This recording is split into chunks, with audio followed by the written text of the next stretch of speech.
Yo, what's going on, snipers, and welcome back to our Winnipeg Jets franchise mode here in NHL 24. So in last episode, we started up the season simulation. We've simulated around halfway point of the season as well so far, and it's been a pretty interesting year for this team. It's been a very strange season, I would say. We are 23-12-5, which means we have been a pretty good team in terms of winning games. However, in terms of most of our stats like goals for, goals against, power play percentage, PK percentage, we're all kind of like around mid-table in the entire league. So I don't know if we've been over-simulating or if this is a good thing, because maybe once we get to the playoffs, maybe we're all of a sudden going to be a really good team. But it's been a really, really weird one for sure. We've been getting some good offense from some guys, but other guys haven't been doing too much. As you can see here in our lineup, you can see like Ekholm has been fantastic as a forward, 50 points so far in 40 games. But then there's a pretty substantial drop off to Bulwark with 41. He's playing good just because he's a pending free agent this offseason, I think, though. You have Bigelow who's on 38 points, also a pending free agent, I believe, this offseason. And then you have Blunden, who's on 23 goals. He's been great so far. You have Marsh on 21 goals. You have Kavusari only on 1 goal, but he's got 28 points. Like, he's been a good setup guy. Holmquist has been somewhat solid. Waters is on 16 points. You can see Aiden Irving has completely dropped off to 14 points only. But if you look at like our depth scoring, we are getting consistent scoring throughout our lineup for the most part. Like, we have a bunch of guys on 10 plus goals, which means we're likely going to have a good amount of 20 goal scorers this season by the end of the year. Like, we're probably going to end up being at least, I would say, 420 goal scorers, and then potentially these guys continue on their pace, we could have 340 goal scorers. So our depth scoring really hasn't been, I'd say, a huge problem. The plus minus, on the other hand, is kind of an issue. You can see our top 6 has been really good in the plus minus department for offense. Meanwhile, the bottom 6 has been pretty atrocious, especially like Bohm's being a -11, Harrison being -7, Waters being -7. Like, I don't know if those guys are going to necessarily fix their play in the second half, but they haven't been the best defensively. It's not the worst defensive stats you'd ever see, because obviously there's guys that you see in the franchise mode sometimes playing like a -40 by the end of the season. These guys are only on pace for like -14, -22, which isn't as bad. But for a team that is doing as good as they are, you'd think they would definitely have a better plus minus. Our defensive core, on the other hand, has also been pretty good. I would say the plus minus on it is definitely a lot better than the forward group. You only have one minus defenseman, which is Kopecky, the rookie, who's a -2 so far through 40 games. And then our goaltending numbers have been a little bit weird. Maybe it's our goaltending that's our problem right now. I don't know exactly, but both of them have a .903 save percentage, which I guess in comparison to the rest of the league at the moment is below average, I think. Yeah, it's below average, I would say, at least. Because probably most starters, if I'm not mistaken, would have at least like a 905, 908, something like that. Like, if we go 10 games... Actually, let's go a minimum of 20 games. There's a bunch of guys on 910s plus. There's some on 905s. Like, definitely they're near the lower end of the starting goaltenders at that 903. So, that's interesting. Yeah, I don't really know exactly what the problem is with this team in terms of keeping the puck out of net and just being kind of average and anything.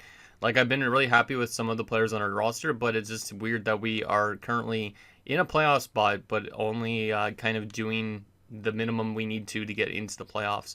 Now, one thing that's kind of good for our favor is in the Central Division, you can see that we are in a actual normal playoff spot. We are 2 points up on the Coyotes with 2 games in hand.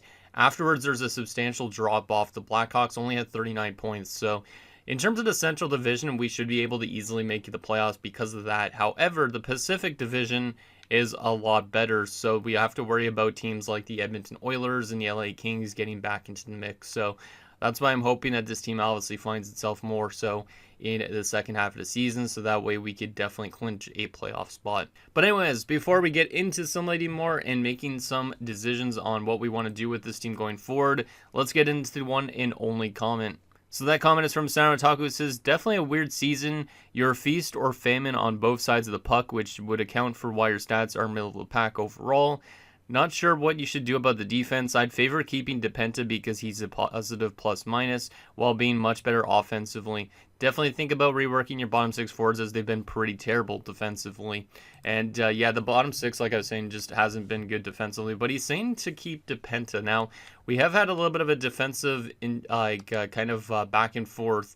DePenta has played 20 games and Fawcett has played 20 games. Now, what I think I'm going to do is keep alternating between the two young guys, well, actually between DePenta and Fawcett, because obviously DePenta's been fantastic so far. Like 17 points in 20 games is really good. He is a pending UFA, however, and he's going to want to get paid a brick load of money. And then we have Fawcett, the young guy, who is already signed, I think, for next season as a two-way contract. So I think obviously we're going to be in a little bit more of a cap crisis eventually down the road again. So obviously holding on to Fawcett might be important for his development and also for our team to have a good defensive core, especially if we end up walking DePenta straight to free agency. So what we're probably going to do is still alternate between the two of them every 10 games, just change them in the lineup.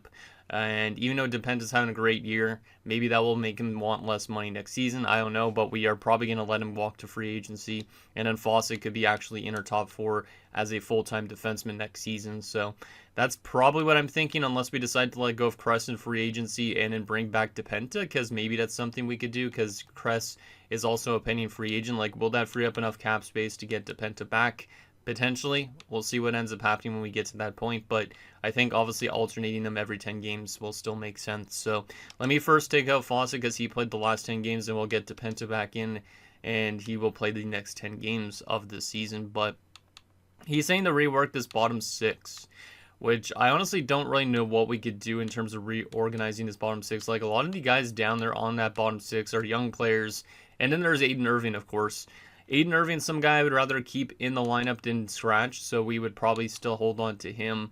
In terms of all these other guys, though, I don't really want to move any of them out because they're so young at the moment. Like, some of them are going to eventually ask for a good amount of money. Like, there's a couple of them that are pending RFAs. Yeah, quite a few of them actually are pending RFAs on that bottom six. I think I would prefer to keep it the same even if they have been under-simulating, just because of the fact that they're young and they could be part of the future. Like Holmquist, who knows, maybe we somehow lose Bickle in the offseason, Holmquist needs to come up. We lose Bulbrook in the offseason, which is a likely candidate for a player we lose. One of these guys like Waters jumps into the top six next season. Aiden Irving retires, that type of thing. We get another player in to replace him, so I think it just makes more sense that way. I don't know if there would be anybody I would call up even. Like, there is Matthew Leclerc, who's getting very close, but he is playing, I believe, his third season in the AHL. He's almost point per game, so we're probably going to wait till next season before we get him up here to the NHL, but obviously we got to make some tough decisions in the offseason. I think Bulbrook leaving is probably one of the things that's going to end up happening, just due to the salary cap reasoning. And then also we don't know about DePenta still. So the team could look completely different next season if we decide to continue on. It depends really what day of this month it is, because obviously NHL 25 is still right around the corner. So I don't know if I will make any trades, to be honest, to upgrade our bottom six. I could look into some potential options just to see if there's any veteran players out there that could potentially make us better defensively. But I don't know who I would trade away on that bottom six. But if we go forwards and we go, let's go fourth line. Actually, yeah, fourth line forward at first. And we will look for somebody that's kind of more veteran heavy, so 28 and above. Is there anybody that's kind of intriguing that would make sense for this team to have on the bottom six? That's a good, like, defensive forward maybe. Maybe I should have searched two-way forwards as well, because we can't even see the player type here for some weird reason, but we'll look and see who these guys are. Sniper, two-way, and Carpentier, 29 years old, isn't really that bad. Has good defensive awareness, solid face-offs, solid shot blocking, stick checking. I know he was a free agent, 2 years left. I don't really like people on multiple-year contracts, though, so let me take a look at 1 year left. See if there's anybody that's a pending free agent that would help us out here, if we want to actually make any trades in this episode. Looking for a 77. We're looking more for like a 79, 80 overall kind of guy. McNeely? Okay, McNeely actually looks pretty good defensively. He has got good awareness, great face-offs, shot blocking's okay, stick checking solid. Caleb McNeely could be interesting. He is also picking up a lot of points. This is a depth forward. Okay. And he's on the 1 year left. That's kind of intriguing. The thing is, what would it cost? Probably not a ton to get him, I would assume. The Rangers are actually a good team right now, too, so I don't know if it makes sense for them to actually want to move out from him. Trying to think, because, yeah, we don't really need to have another center, but McNeely could play on the wing, potentially, if need be. He's got good face-off stats, so how is Holmquist's face-offs, out of curiosity? Because I don't know if it was that good. Yeah, only 72 on the face-off, so we could move Holmquist to the third-line right wing if we bring this guy in. And all we could give up is, like, what should we give up that's actually on our forward group, though? There's not really anybody that makes much sense. Like, Aiden Irving obviously could get moved out, but I'm not moving the guy out. I'm sorry, I know it. You guys might be like, hey, you could do that, get rid of him, and replace him with somebody. I can't do it. I just can't. Yeah, there's nobody on the forward group I would want to get rid of, because all these centers, they're nice. These left wingers and stuff like that, all pretty nice. Like I said, London is pretty good. Bohms is okay. Like, they haven't had the best defensive stats at bottom 6, but it's okay. Harrison still has more RFA status. Waters is more RFA status. Yeah, I don't think there's really anybody I would trade on that forward group. And then obviously the defensive core. I mean, we could trade a defensive prospect, but I would have to take somebody that is currently a depth forward in the NHL and send them to the AHL if I was to do that. And then we'd have to scratch like Aiden Irving, which doesn't really make much sense in my opinion. Like, I could trade Cutler easily to get him, but I would probably rather use Cutler as a depth forward. He is actually a fourth line forward and is losing morale because of ice time, though. That kind of sucks. I could still trade for this guy, and then he could just be a depth forward for our team going forward into the playoffs. That could be an option, and then we just get rid of Cutler because Cutler's not happy with his ice time. I know Cutler's technically a lowly, but he is 25 years old, and he's a grinder. You know, this might be the option for our team to do. I could probably add something to this as well. That way we get ourselves a guy that's played a lot of games with the Rangers, but we're going to use him as a depth forward. And then if we get to the playoffs and say Aiden Irving is not playing good enough, we maybe scratch Aiden Irving for a game, or somebody else isn't playing good for a game defensively on that bottom 6. McNeely could just step in that sense. So I think what we're going to do is see if we could do Cutler for McNeely. If that doesn't work, obviously I could add like a 7th round draft pick to this, but I think this just gives us a better depth forward option just in case for some reason our defensive play in our bottom 6 is lackluster in the postseason as well. So will this work? And it's rejected. Okay, so if I add a 7th round pick, would that work? Because I do have abundance of picks this year. I don't actually have my own 7th rounder. We do have Columbus's, but I'll give that up because might as well. So will this work? Cutler and a 7th for McNeely. And that's accepted. So there we go. We have gotten rid of Cutler, which obviously sucks because he was a lowly prospect at one point, but he's not going to be a huge offensive guy. And it does give us a better depth forward that could potentially play in our bottom 6 if we get injury troubles, or if, like I said, once we get to the playoffs, if we're a bad defensive team in this bottom 6 still, like if this doesn't correct itself in the second half of the season, then we have a guy in that could come into the lineup and hopefully help us out in terms of defensive play, win more face-offs, that type of thing. So we'll call him up from the AHL because for some reason it could send him down to the AHL right away. I don't know why he does stuff like that, but McNeely is up here now, and he's only a 79, not an 80, but that's okay. He's been a really good player on the Rangers. Like, I kind of want to have him in the lineup, but there's not anybody here I would scratch. Like, I'm not scratching Aiden right now. In the playoffs, if it comes to it, I would maybe do it. But, yeah, I think this is a solid little addition. Like, I like his defensive play. He's got some solid offensive attributes as well. Like, he should be able to help produce for this team, too. He is a little bit of a slow skater, though, so he's not going to be the fastest player on our team. But I think it just gives us a good little veteran presence player in case we need to really get into it. Like I said, if there's any injuries on this bottom 6, I think that helps solidify it a little bit more. Or if we wanted to go into the playoffs and move like Holmquist to the right side because he's not good at faceoffs, we could easily put this guy into the lineup instead of somebody like Waters or Harrison. So I like that deal a lot, upgrading our depth a little bit. Obviously, it doesn't address the bad plus minus in the bottom 6 right away, but if it for some reason figures itself out, then I'll be much okay with that. So let's continue to simulate, and we can obviously make more trades in this episode, but it really just depends on how that bottom 6 is once we go through more of these games. So let's go to the end of January. Actually, we have to do 10 games at a time, that's right. So 10 games for DePenta next. We have a back-to-back with Minnesota. Wow, okay, that's interesting. So there's 4, 5, 6, 7, 8. 3 games against Minnesota this month. That's weird. So 8 games by the end of this month, and then we have a little bit of a break before we play Detroit, and then we have one more game after that as well to play before we'll take DePenta back out of the lineup again.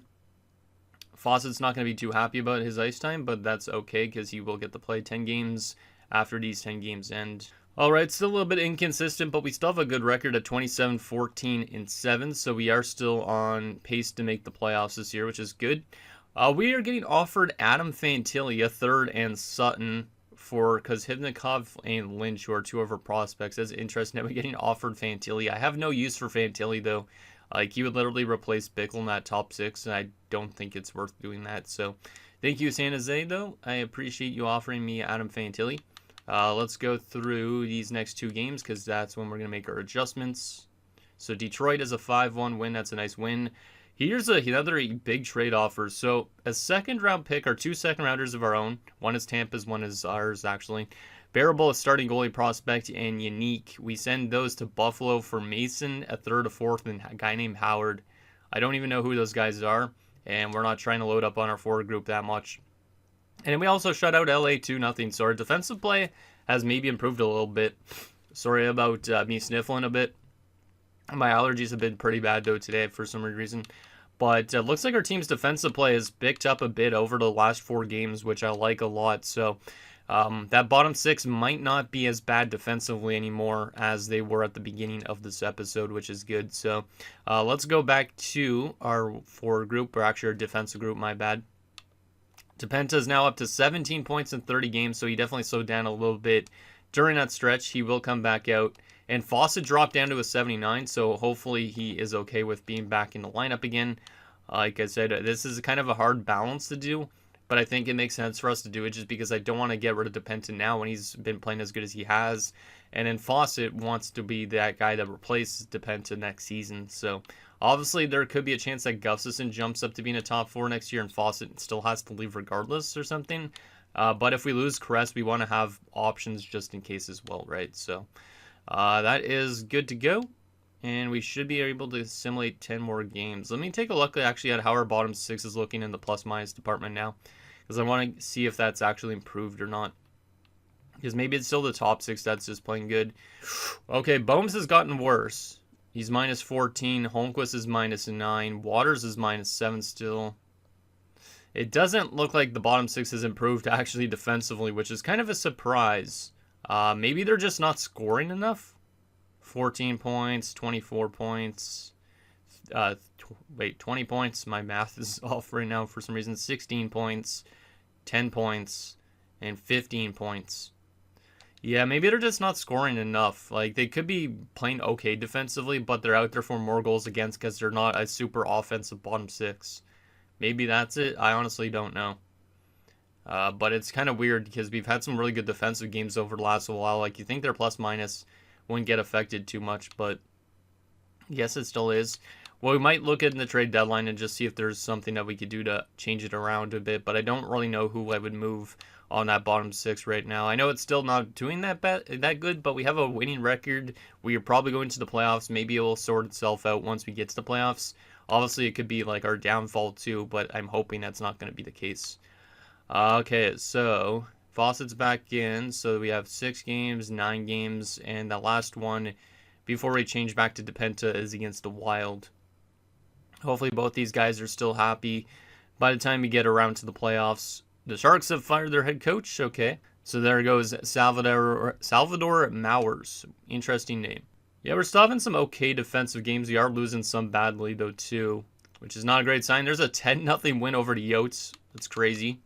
Wow. And they're actually a pretty solid team. Like, they're 500. All right. One more game before we make our adjustment to our defensive core again. There we go. 35, 18, and 7. All right. How are we looking in terms of the standings right now? 77 points. Wild card is at 72 in our division. 70 for the Oilers. We're still in a pretty good spot. And Ekholm is still playing great. 80 points in 60 games. Let's go back to edit lines here. But our team, I think, will be making the playoffs this year despite the weird bottom 6 issues. Fawcett still stayed as a 79. He's a plus 13 through 30 games. Wow. I do really like Mike Fawcett's defensive play a lot because of that. But we also got to make sure DePenta gets into the lineup too. So, is there anybody else I would take out of this defensive core? Like, would I trade another one of these defenders? I mean, I could trade away Kopecky, but he's also actually listed as a top 4. Would I trade away Kopecky just so we could have Fawcett be in full time? I don't know if that's a good idea. Let me just take Kopecky out for a second here. Maybe I'll swap Kopecky and Fawcett now. Trying to think of what I want to do with that. Because Kopecky, he's a -2. He's been definitely our worst defenseman in terms of plus-minus, I think. Actually, I didn't want to go back double times. God damn it. I want to take a look at the plus-minus on the defensive core and see if he's been our worst defenseman in terms of the plus-minus. Because if he has been, maybe that's who we end up moving out. 23, 32, 3, 10, 3, and 13. Yeah, these guys would all be pretty good, I think. But I don't really want Kopecky scratched. Do I have anybody I could call up from the AHL? Morose, he's already actually an NHL defenseman. Clarkson is also an NHL defenseman. Maybe we'll just keep alternating still with Fawcett and whatnot. But I don't want Fawcett to lose more morale, so I'm going to leave him in for the next 10 games again. And then we'll probably cut Kopecky back in again. But we got to just juggle it around for the season at least. And then when it comes to the offseason, we can maybe make some more adjustments accordingly to that defensive group. Bottom 6, -13 now from Bohm, so I think that improved a little bit. But mostly everybody on that bottom 6 is still not good. The fourth line has improved a lot in terms of their plus-minus, though. Because Aiden Irving was just a -3, now all of a sudden he's a +3, and he's got over 13 goals. So I think the fourth line is starting to come alive offensively a little bit here as of late, and our plus-minus has been affected. It's just that third line that seems to be the issue right now. But I don't think I would trade away any one of these guys at the moment. Because technically we have a grinder, sniper, two-way. It is a bit weird having a sniper down the middle on the third line, but he can't fit into our top 6 right now. Like, he might be in our top 6 next year when Bulbrook leaves or something like that. Trying to think what we want to do. I don't think I want to make any trades, almost, to be honest. Like, I think I'm going to still check and see if there's any options out there. But, to be honest, if it's just a third line, we could work with it, and then we could make the playoffs, and then hopefully we could just see if that line actually plays better. Or we could get that depth forward we acquired into the lineup instead. Is there anybody that's actually kind of intriguing on the block now? Let's see. I don't think there's going to be, but let's just take a quick look at this. I think we honestly might just keep the team the same the rest of the season. Which might be a risk considering this could be Aiden's last season with the Jets before he retires. DuPont's a sniper. Looking more for a defensive forward. Like, Ferland's good, but he's making $9 million. He'd be a good third-line center for sure, but $9 million is too much money. In terms of other players, Koshrain's too low overall. What else we got here? Tamura's a sniper, OFD there. We don't really need anybody that has offensively minded play, like an offensively minded player in that bottom 6. It would be more of a two-way guy for sure that we'd look to acquire. Playmaker, two-way forward into Marchi. -7 so far this season. He's actually not bad, but his defensive stats aren't really the best. Like, he's got okay face-offs and stuff like that. Like, he's not a super low defensive player, but 3 stars. Yeah, I don't know. He's got really good passing, so that's why his stats are looking good this season. But I don't think I would bring in somebody like Matteo DiMarchi. He looks like he's a bit more offensively minded as a two-way kind of guy, in my opinion. Is there anybody else, though? Anybody else that would actually maybe make sense for this team? OFD, DFD, OFD again. All those guys are offensively minded pretty much. We want somebody that's got great defense, if possible. which might be a lot to ask at this point in time. Let's see. San Jose, there's Fantilli, but he's a power forward, so that doesn't make much sense. He's not even been that good this season, to be honest.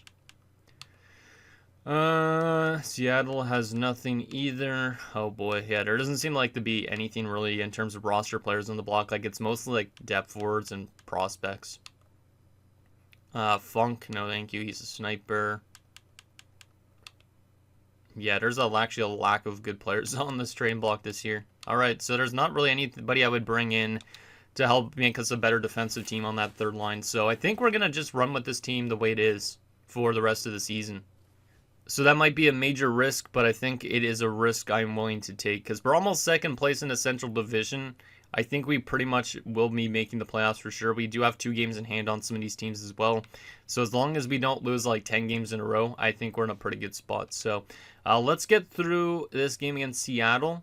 And then we have 9 more games before we make those roster adjustments. But I do want to take a look if there's been any trades after the deadline, or at the deadline, I should say. We just beat Seattle 8-1, so that's why I don't think we need to make many adjustments. That's a good defensive game and a good offensive game, so we just need more stuff like that going forward, and that will definitely help our plus-minus on our bottom 6 potentially. So let's go through the trade deadline, and we'll see what trades the AI decides to make this year. Hopefully some of our former players end up getting dealt, because that'd be kind of neat if that ends up being the case, because there was a lot of former guys on the block earlier. So, in terms of trades, of course, after we traded Roloff to the Boston Bruins, he ends up getting dealt to the St. Louis Blues, which is interesting. Harding in a second going back to Boston. So, Roloff is back in our division. Should we have held on to him and traded away somebody else instead? We will never know. This guy's on waivers. Eno Hagman. Not really anything I would bring in, to be honest. So, we're just going to decline. He's already 29 years old, too.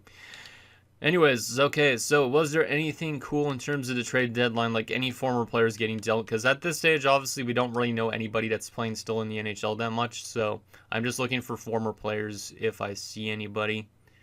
Let's see, any former guys I recognize, other than Pedro Roloff, as we saw, he got dealt to St. Louis. Was there anybody else that got dealt? You know about Caleb Raffle got dealt to San Jose now. I remember him, obviously. You guys remember him probably too, from when he was with Seattle and Arizona at one point. Adam Fantilli ended up getting dealt to Edmonton. Okay. Don't really see any former players out there. Oh, there's one. Quentin Eberle has been dealt to the Anaheim Ducks. He's still kicking around. He gets dealt from Boston, so we dealt him to Boston. And he ends up going to Anaheim now. All right. Any other former players? No. So the only one was Eberle, and then, of course, Roloff as well on the defensive side of things. Okay. So we got 9 games to go, and then we will probably put Kopecky back in the lineup for Fawcett, just so that way we're trying to balance out the ice time on the defensive core a bit. So this would be 5 games, 8 games, and this would be the game that we would need to put Kopecky back in. Another guy on waivers, a defenseman, Aldrich Ruchinski, 35 years old, no thank you. He's pretty much had his career end pretty much at this point. So we'll go decline on that. Montreal fires their head coach, okay. Hey, we're having some pretty good offensive games down the stretch here. As Nashville has fired their head coach, sorry I had to make a cut because my cough is just getting bad again. Ooh, we're on a little bit of a bad spell as of late. Yeah, that's a little bit of a dry stretch for sure for this team. Because over that stretch, we end up losing like a total of 5 games. So that's not really that great. We are probably still in the playoff spot. Yes, we are. So we're on 87 points through 70 games on the season, which is still 5 points up on the wild card. So we are looking pretty good for the most part. However, there is teams in the Pacific Division that aren't too far back of us, so we got to be very weary of that. Let's go back to editing our lines a little bit, and obviously we'll probably make a substitution with Fawcett coming back out again. Fawcett still has a good plus-minus, though, which is nice, so we'll take him back out, and we will get Kopecky back in. So that'll be our defensive core going forward for the next little bit of the season. Holy crap, my allergies are sucking right now so badly. Okay, I think we're ready to finally actually continue simulating. I just been like literally clearing my throat so much the last little bit, sneezing. It sucks so much. Anyways, 40, 23, and 7. Like I said, we are in a pretty good spot. I think we should be able to make the playoffs probably because we have the least amount of games played almost out of all the teams in the playoff mix other than the Ducks. But obviously, it's going to be a tight race. We just don't want to fall off too much like we just did over the last few weeks. So, with Kopecky back in, hopefully that helps out a little bit. Let's go another 10 games, and then Fossa will come back in for the remaining 2 games of the regular season. So, 3, 5, 6, 7, 8, 9, and 10. Let's go to the end of the month. So, after the game against Dallas is when we're going to make the adjustments again. There's 2 straight wins after Kopecky's been put in. There's an OT loss. Another 2 wins. We should have a playoff spot almost clinched here. Because, yeah, we're on 96 points. So I think we're relatively soon going to clinch, which is good. Game against Toronto. 7-3 win. That has clinched us a playoff spot. Let's go, guys. We're having some pretty good offense games here down the stretch, too. So that should hopefully help our plus-minus a bit. And now we could probably get Fawcett back into the defensive core again. For the last 2 games. Holy crap, man. Ekholm is having a fantastic season. Like, he could be winning an Art Ross potentially this year if that keeps up. So we'll go back to the defensive side of things here. And get, obviously, Kopecky back out for a little bit. Fawcett will come back in. Yeah, at some point in the playoffs, if we're not that good defensively, McNeely's there just as an option now, I guess, pretty much. Because I think our plus-minus should be better than it was before, and we should have improved in a lot of areas since the halfway point of the season. Like, even though we didn't make any adjustments to our actual lineup, I think we made a good decision not making any trades. Okay, so game against LA is a win, and we lose to Nashville at the end of the season, but we finished with a record of 48, 26, and 8, which is pretty damn solid. And that will have us tied for second place, I think. Maybe at the end of it, depends if the Wild end up winning this next game, which they do end up winning it, of course.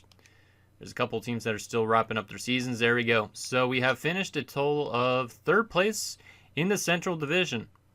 I think that's actually a good spot to finish in, because if you finish way too high up in the standings, usually you have a tougher time in the playoffs. If you're kind of more mid, it seems to work really well. So I think we're actually in a pretty good spot going forward. Let's take a look at our team stats and see if we've improved in some of those areas that we were kind of average in last time. So 5th best team in the entire NHL. Despite having some bad stretches, I think that's a really nice spot to finish in. In terms of goals, 4 per game, we were the 4th best offensive team. So our offense went from mid-table, I think it was, to one of the best, which is awesome. Goals against per game, we were actually one of the best defensive teams as well.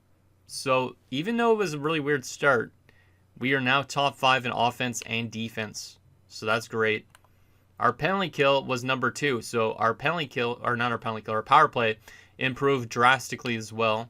And our penalty kill, still kind of a little bit more lackluster, but everything else is really good. So I am impressed, at least for the most part. Only 4 short-handed goals this year, and pretty identical home and road record. 6-3-1 our last 10 games. All right, let's take a look at some player stats for the season. Yeah, we are like pretty much carried by Ekholm offensively, it seems like. So Ludwig Ekholm, 112 points, 31 goals, 81 assists. So a 30-goal season for the playmaker is better than expected because he's not usually a goal-scoring guy. Actually, he's kind of a goal-scoring guy. 25 to 28 goals. This is his first 30-goal season since all the way in 2037. But definitely his best offensive season in quite a while. In the last 4 years, I guess, or 5 years, you could say. So shout out to Ekholm. Very good season from him. And he's still signed for a while, right? Yeah, 3 more seasons on a nice little contract. Bickle, 83 points in 82 games. He is a pending UFA, which has me a little scared that he's going to demand too much money. He is pretty old at this point, so I don't want to overpay on him too much, but he should hopefully come back again next season. He's still been very solid because he was a 7th-round draft pick, and he's been very, very good. Holmquist on 42 points, only a -1, so that third line looks like it improved a lot in terms of their defensive play in that last half of the season, so that's really good to see. Fernarski was only a -3 on 24 points, so yeah, Really much like that. And then McNeely didn't get to play a single game with us, correct? No, he did not. But obviously he could play in the playoffs if we have any defensive issues. Left wing side of things, Marchand, 87 points. He hits 50 goals for the first time in his career, I believe. Yes. So he is still improving, which is great. So our franchise guy is going to get paid some big bucks here relatively soon. Blunden on 77 points and 41 goals is great too. So Blunden having another solid year. Obviously his offense in terms of points isn't as good as last year, but his goal scoring, I'd say it's still pretty good. He has definitely been a really solid player for a 4th round pick. Boehm's on 28 points, -8. Obviously, he was on -14 at one point, so at least it improved a lot more, but it was still he's still a little bit of a liability defensively. Harrison on 24 points, even 0. Don't mind that. He was losing morale because of ice time, I saw at one point, so hopefully he's okay here. Right wing side of things, Bulbrook on 81 points and 38 goals. Big year from Mark Bulbrook. Yeah, that's his best year of his career since last season, actually, never mind. But best in terms of goal scoring in a few years, too. So he's been very good over these last 3 seasons, but he is a pending UFA, and that could be the last regular season he has with this team. Kavusari, 64 points. Only had the 1 goal halfway through the year, but finished off with 8 of them, so definitely a better second half from him. Waters on 39 points, +4. Definitely a really good second half for Waters in terms of +/-2. And then Aiden Irving finished with 38 points and did have a 20-goal season at the age of 37. So he's never had below 20 goals in a season of his entire career, which is pretty impressive. He's got 743 career goals now, 1,330 points, just over point per game in his NHL career at this stage. Hopefully this is the last year of his career in that sense, just because I want him to finish over point per game. Defensively, Vandermeer on 72 points might have a chance at the Norris, depending on the other defenders around the league, but very good offense, very good +/-. Depenta only played the 52 games, but he had 31 points. He was really good too in the lineup, +13. And then we had Sasha Kress on 24 points, +48, so he worked well with Vandermeer. Backer, 17 points, +17. And then our young defenseman, Gustafsson, was -1 but had 13 points. Kopecky had 11 points in 70 games but was only -1 as well. And then Fawcett had 9 points, was +11. So if we want to be a better defensive team, probably we would take either Kopecky or Gustafsson out of the lineup. But obviously it depends on what we want to do. In terms of our goaltending, Kalinen's stats definitely improved a little bit. He went from a 903 to a 905. Dagenet dropped to a 900, but his goals against went down. So both goalies look like they had a better second half of the season in that sense. And Kalinin finished with 2 assists on the year. Okay. In terms of stats around the league, did Ekholm finish top 5 in points or anything? He actually led the league in points. So Ludwig Ekholm, with his 1 extra point, is going to edge out Afanasenkov and Peltonen, and 2 more points than Sanderson and Vesa Haken. So Ludwig Ekholm is going to win an Art Ross trophy in 2043. That is pretty impressive considering everybody else on our team didn't even have 100 points. So, wow. Shout out to Ekholm. Definitely our MVP for sure this season, I would say. That's good to see. Best goal scorer this season, Orlando Mickelson with 62 goals. Damn, that's crazy. Only 24 assists, so that guy likes to shoot. In terms of Selke candidates for fun as well, because we always take a look at this type of stuff anyways. I would say, based on face-offs and stuff like that, a lot of these guys didn't take a lot of face-offs. You're probably looking at Zachary Bonino. Yeah, you're probably looking at Zach Bonino. Even though he got injured right near the end of the season, he'd probably be up there for sure. But there's also Bachman, actually. Bachman probably will win it because his face-off percentage was much better, and his takeaways were only a little bit less. So it's likely going to go to Kent Bachman, I guess. Defensively, the best for points was Marcus Glebov with 73 points, but he was only +7. Does that mean Will Vandermeer has another Norris Trophy in him because he had just 1 less point? Much better +/-. And our former defenseman Jordan Goddard was also up there with 68 points and a +15. Wow. All right. So I think Vandermeer might win it just based on that +/-. So shout out to Vandermeer for maybe winning another Norris Trophy.